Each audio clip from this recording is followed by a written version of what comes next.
ശബരിമല സ്വർണ്ണക്കൊള്ളക്കേസിൽ അറസ്റ്റിലായ തന്ത്രി കണ്ഠൻ രാജീവരുടെ വീട്ടിൽ SITയുടെ പരിശോധന തുടരുന്നു. ചെങ്ങന്നൂരിലെ വീട്ടിൽ പരിശോധന 4 മണിക്കൂർ പിന്നിട്ടു. തന്ത്രിയുടെ വീട്ടിലേക്ക് സ്വർണ്ണപ്പണിക്കാരനെ എത്തിച്ചു. നിലവിൽ വീട്ടിലുള്ള ആഭരണങ്ങൾ ശബരിമലയുമായി ബന്ധമുള്ളതാണോ എന്ന് പരിശോധിക്കും. ഫൈസൽ അസീസാണ് വിവരങ്ങൾ നൽകാനായി ചേരുന്നത്. ഫൈസൽ, 4 മണിക്കൂർ പിന്നിട്ടിരിക്കുകയാണ് പരിശോധന. ഇപ്പോൾ എങ്ങനെയാണത് പുരോഗമിക്കുന്നത്? ഒപ്പം എന്തെങ്കിലും കണ്ടെത്തലുകളിലേക്ക് SIT എത്തിയിട്ടുണ്ടോ? അനീഷ, ഏതായാലും ഈ താഴ്മ മഠത്തിൽ ഇപ്പോൾ 2:30 ആരംഭിച്ച SITയുടെ പരിശോധന ഇപ്പോഴും തുടരുകയാണ്. ഏകദേശം 4-4.5 മണിക്കൂർ പിന്നിട്ടിരിക്കുകയാണ് പരിശോധന. വനിതാ ഉദ്യോഗസ്ഥരടക്കം ഈ ഒരു സംഘത്തിന്റെ ഭാഗമാണ്. ഇന്ന് ഉച്ചയ്ക്ക് 2:30 തിരുവനന്തപുരത്ത് നിന്നുള്ള SITയുടെ സംഘം, ഡിവൈഎസ്പിയുടെ നേതൃത്വത്തിലുള്ള സംഘം ഈ ഒരു വീട്ടിലേക്ക് എത്തിയത്. അതിനുശേഷം പരിശോധനകളും ഒപ്പം തന്നെ ഈ കുടുംബത്തിൽ നിന്നുള്ള വിവരശേഖരണങ്ങളും ഒക്കെ തന്നെ ആരംഭിച്ചു. അങ്ങനെ 1 മണിക്കൂർ മുമ്പാണ് ഒരു സ്ഥലത്തെ ഒരു സ്വർണ്ണപ്പണിക്കാരനെ ഇവിടേക്ക് എത്തിച്ചത്. SITയുടെ നിർദ്ദേശപ്രകാരം ലോക്കൽ പോലീസാണ് ഇവിടേക്ക് ആ സ്വർണ്ണപ്പണിക്കാരനെ എത്തിച്ചത്.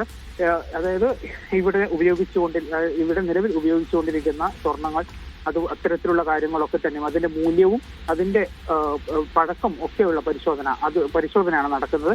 അത് ഏതെങ്കിലും രീതിയിൽ ശബരിമല സ്വർണവുമായി ബന്ധപ്പെട്ടുകൊണ്ടുള്ള അതിന്റെ മൂല്യം പരിശോധന ഏതെങ്കിലും രീതിയിൽ അത്തരത്തിലുള്ള കാര്യങ്ങൾ ആണെങ്കിൽ അത് കൂടുതൽ സങ്കീർണമാവുകയും ചെയ്യും. അത് ഈ തന്ത്രിയെ സംബന്ധിച്ച് അത് വലിയ രീതിയിലുള്ള തിരിച്ചടി ആവുകയും ചെയ്യും. അത്തരത്തിലുള്ള ഒരു പരിശോധനയാണ് ഇപ്പോൾ ഈ ഉദ്യോഗസ്ഥരുടെ നേതൃത്വത്തിൽ ഇവിടെ നടക്കുന്നത്. മാത്രമല്ല, നേരത്തെ ഈ ഉണ്ണികൃഷ്ണൻ പോറ്റിയുമായി തന്ത്രിക്കുള്ള സാമ്പത്തിക ബന്ധം ഉൾപ്പെടെയുള്ള കാര്യങ്ങൾ SIT കണ്ടെത്തുകയും ചെയ്തിരുന്നു. അതിന്റെ ഫയലുകളും ഉൾപ്പെടെയുള്ള കാര്യങ്ങളൊക്കെ പരിശോധിച്ചുകൊണ്ടിരിക്കുകയാണ്. ഏതായാലും കുടുംബത്തിന്റെയും ഉൾപ്പെടെ കുടുംബത്തിൽ നിന്നുള്ള വിവരങ്ങളും ശേഖരിക്കുന്നുണ്ട്. കാരണം ഈ തന്ത്രി പറഞ്ഞ മൊഴിപ്രകാരമുള്ള കാര്യങ്ങൾ ഒക്കെ ആണെങ്കിൽ തന്ത്രി പറഞ്ഞ മൊഴിപ്രകാരമുള്ള കാര്യങ്ങളൊക്കെ തന്നെ കുടുംബവുമായി വിശദീകരിച്ച് അത് വിശകലനം ചെയ്യുകയാണ് ഇപ്പോൾ SIT ചെയ്യുന്നത്. ഏതായാലും ഇപ്പോൾ പരിശോധന അല്ലെങ്കിൽ വിവരങ്ങളൊക്കെ പുരോഗമിച്ചുകൊണ്ടിരിക്കുകയാണ്.